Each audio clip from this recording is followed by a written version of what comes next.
In this video, we'll be painting the t-shirt design for an upcoming charitable event. I started this design on white paper with a regular number 2 pencil, kind of like the ones you had in school. After that, using my tracing table, I put a clean sheet of paper over it and used a mechanical pencil to clean up my drawing. The next process was transferring the drawing onto this piece of sign panel. This was done using Ceral paper, or Ceral paper. Not really sure how you're supposed to pronounce that. Don't really want to bore you with the process on that, as it's been covered in a whole bunch of other videos and stuff that I've done, but I wanted to focus this video on showing you guys a bunch of the techniques and stuff that I used on this in order to paint it. The brush being used here is one of the Tidwell brushes. I believe it's a liner brush. I felt that it would work pretty good for these small skinny letters. I'm using one-shot paint for everything that you'll see in this video.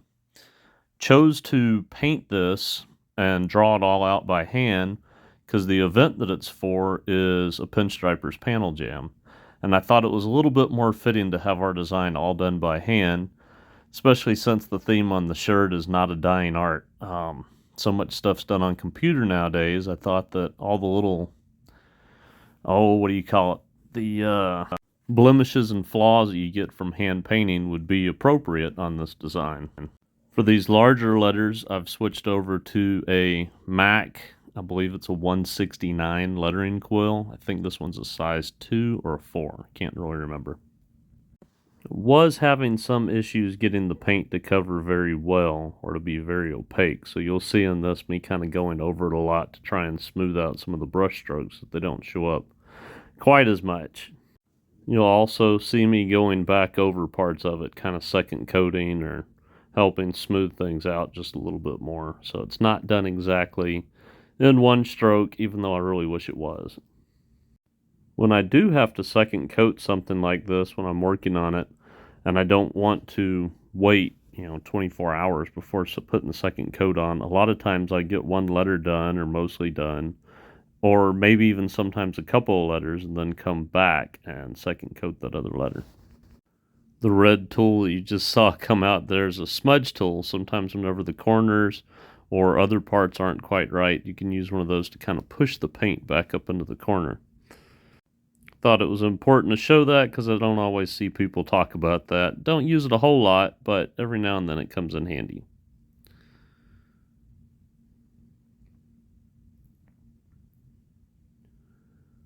A little bit more second coating there. Go ahead and finish those letters up a little bit higher speed.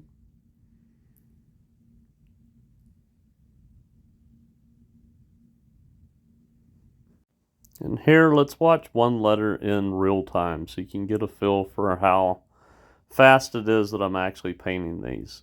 It's actually a pretty slow process. There's quite a lot that can be learned though. If you'll watch, when I put the brush down, I'm starting with the tip in the corner and kind of twisting that same corner down to the bottom corner before I finish. You can watch that here. So the mark's left at an angle at the end where it's left in that corner. That way we can get a pretty sharp corner. Starting in that corner and twisting the brush until I get back to the other corner.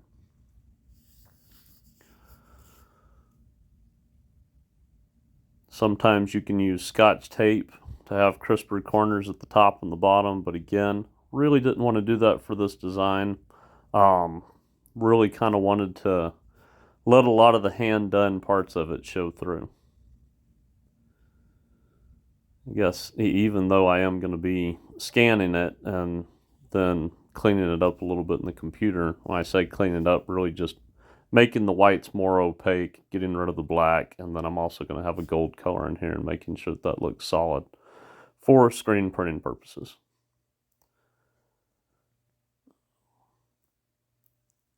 Something you can see here when I'm doing one of these downstrokes, I focus on one side of the downstroke and then come back and clean up the opposite side of the downstroke. So again, not really pulling them in one stroke, pulling them in two. And here we are again going corner to corner, twisting that brush as we come down.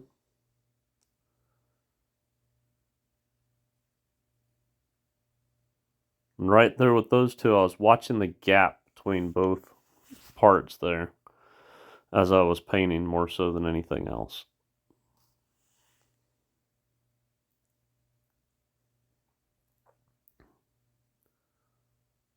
Little second coat there. And here we go, corner to corner again.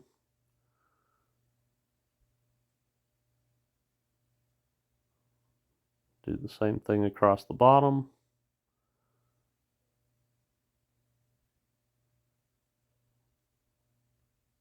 And then just come through and fill in the hole.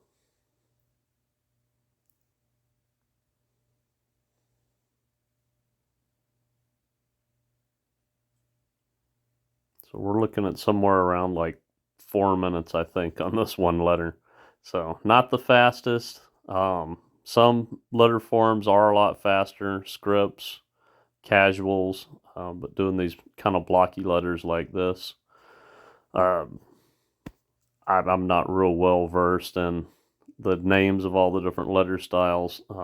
I call this one a Western letter style, but it's a variation of another kind.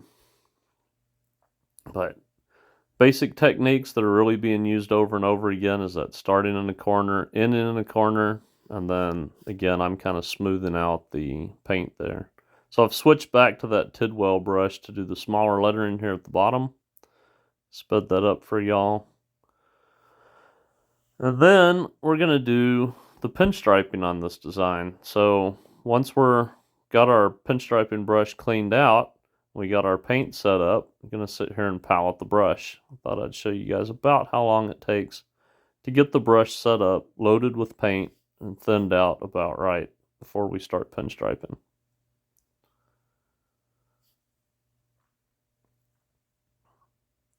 And again, showing you some stuff in real time here. I talked to a lot of people that talk about wanting to start pinstriping, and they kind of ask where to start. And most of this design, I really wanted to show you guys, shows a lot of the basic strokes. So right here we have a little bit of a C curve. I'm going to repeat that in reverse on the other side. Get people all the time asking questions. How do you get it so symmetrical? It's just one line at a time. Work one on the left, work one on the right, or mirror it on the right. So that there's just C curves. That second line wasn't quite as thick as the first one, so I just come over it to thicken it up a little bit. And I like to spend a little extra time making sure that my points look really nice and proper. Going to use a C curve again. This time, not much of a bend to it, but we're doing this one horizontal across the top. Same stroke. A little shallower, a lot shorter. And paying a lot of attention to those corners. Okay, so we've got more C curves there. I want you to pay attention while I'm pulling this C curve at how much I'm twisting the brush to push it into the direction that I want it to go. Twisting it almost upside down there at the end. Doing the same thing on this side, but it's a little bit harder to see. I'm also pivoting off my finger a little bit on this side. But that brush is being twisted into the direction that we want the line to go. So it's kind of that first move I always try to teach people if I'm teaching them how to pinstripe is a C curve. Use it an awful lot. Here's another one. And if you can see, the brush is being twisted as it's going to go in the direction you want. This stroke's going to be a C curve, but we're going to make this one go thick to thin, where it's kind of like a teardrop shape. So it's going to be thick at the beginning. I push down quite a bit, and as I'm pulling, I'm letting up pressure on it so that the line becomes thinner. You can see me twisting that brush again. Do a whole bunch more C curves here, speed this up. And I'll show you one of those thick and thin strokes again. So here we go, different angle. I'm going to push down a little heavy. And then as I'm pulling that, I'm going to start letting up on it a little bit. That way it becomes thinner as I'm going. And in this case, it wasn't quite as thick as I wanted it to be at the beginning. So I'm going to palette my brush again. I'm going to come back and thicken it up a little bit. Add a little bit more weight to the left side of that line, or the top if you're looking at the bottom of the sign. And just pull up as I come to the other end of it. Okay, one of the other really important strokes to know, and maybe the first one to learn before even a C-curve, is just a straight line. So in this design so far, it's all been C-curves, but now we're going to pull a slightly long straight line. When people practice, I try to get them to practice their long straight lines at least 18 inches if you can. Try and see if you can pull them that far. So I'm making a long kind of, I don't know, spear type shape here. Little bit of a curve on this part of the line at the beginning, a little bit of a C curve, but then we're turning it into a straight line. As we pull this line down, I'm watching the gap in between the two lines, trying to keep that even, but at the same time, I want it to come to a point at the end, so I'm getting a little bit closer constantly as I'm pulling towards the end.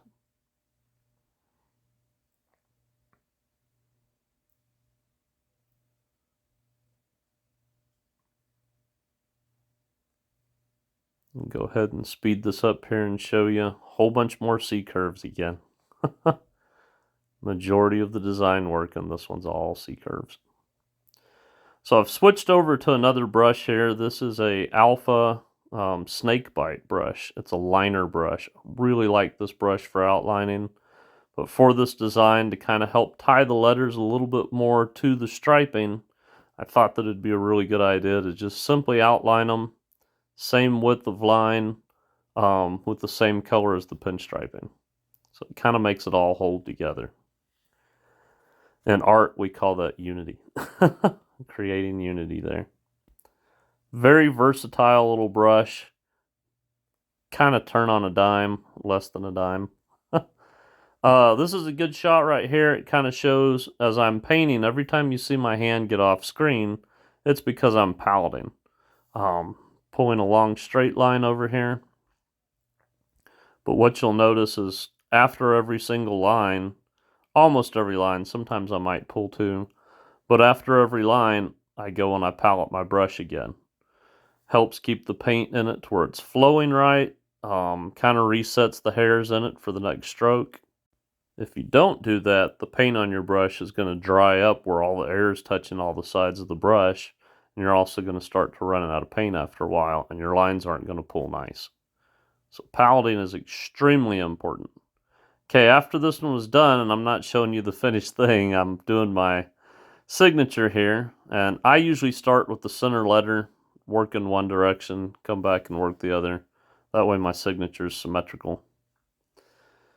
Put a little date on here and call it done. Here's our finished product. Tried to pack a lot of info into kind of a short video here. Hope you guys liked it. If you did, please hit like. If you want to see more videos like this, click one of the two videos that pops up, and hope y'all have a good day. Talk to you later. Bye.